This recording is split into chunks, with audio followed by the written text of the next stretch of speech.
বঙ্গ Bangla lifestyle channel থেকে আপনাদের সকলকে স্বাগত। আমরা আজকে চলে এসেছি কল্যাণীতে দুর্গা প্রতিমা দেখার উদ্দেশ্যে। স্টেশন থেকে নেমেই একটা টোটো ভাড়া করলাম, জনপ্রতি 15 টাকা করে শেয়ারে চলে আসলাম এ ব্লকে ঠাকুর দেখতে।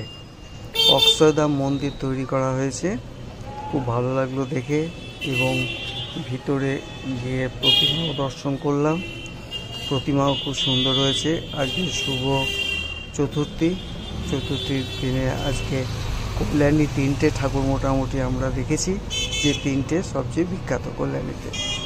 এই সেই প্রতিমার সামনে, যদিও আমরা এসেছি সকাল 10টায়, খুব একটা ভিড় এখনও শুরু হয়নি। প্রতিমা দর্শন করার পর আমরা এবার চলে যাব নেক্সট প্যান্ডেলে।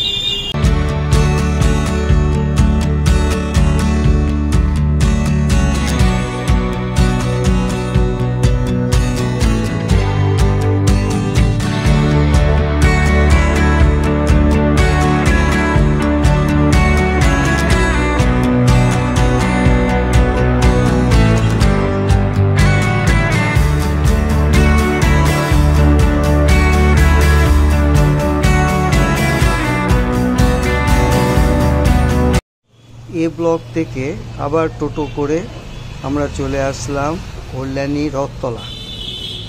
টোটো ভাড়া নিল জনপ্রতি 40 টাকা করে। প্রায় অনেকটাই দূর, প্রায় 5 থেকে 6 কিলোমিটার রাস্তা। এখানে তৈরি করা হয়েছে বৃন্দাবনের প্রেম মন্দির। প্রচণ্ড ভিড়, বিরাট জায়গা নিয়ে তৈরি এই প্যান্ডেলটা, এবং এই প্যান্ডেলটাও আমরা ভিতর এবং বাইরে সুন্দরভাবে উপভোগ করলাম। প্রতিমাটা আমার কাছে সবচেয়ে ভালো লেগেছে।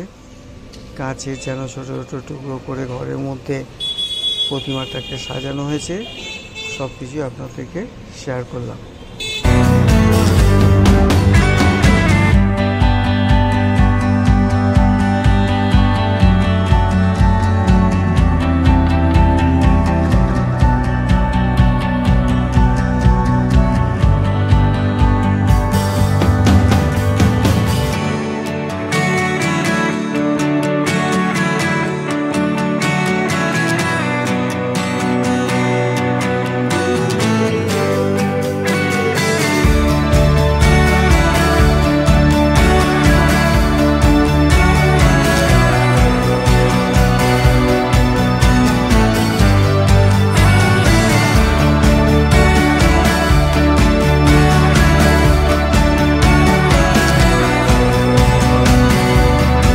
কল্যাণীতে সবচেয়ে বিখ্যাত ITI মোড়ে লুমিনাস ক্লাবের পুজো মণ্ডপ।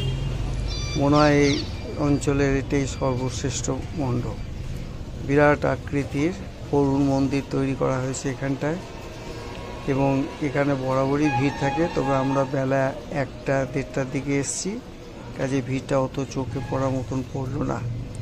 সবচেয়ে আশ্চর্য আমি লক্ষ্য করলাম যে প্যান্ডেলের গায়ে ছোট ছোট শঙ্খ ঝিনুক দিয়ে অপূর্বভাবে গড়ে তুলে ধরা আছে। দেখুন, প্রত্যেকটা কতগুলো ঝিনুক। এইভাবে গোটা প্যান্ডেলটা, বিরাট উচ্চতা প্যান্ডেল, এর মধ্যে এইগুলো রয়েছে। তাই মনে মনে ভাবলাম যে কতজন শিল্পী এবং কত কষ্ট করে এই মণ্ডপটা তৈরি করা হয়েছে। ভিতরে না দেখলে, ভালোভাবে না লক্ষ্য করলে বোঝা যাবে না যে কত পরিশ্রম রয়েছে এই মণ্ডপের মধ্যে। এবং এর ঠাকুর দর্শন তো আরও সাংঘাতিকভাবে, দেখুন কি সুন্দর লাগছে। উপর থেকে নিচটা সম্পূর্ণ যেন একটা মন্দিরের মতন। এই সেই দুর্গা প্রতিমা। এটা দেখে এবার আমরা ফিরে আসবো আমার নিজের গন্তব্যস্থলে।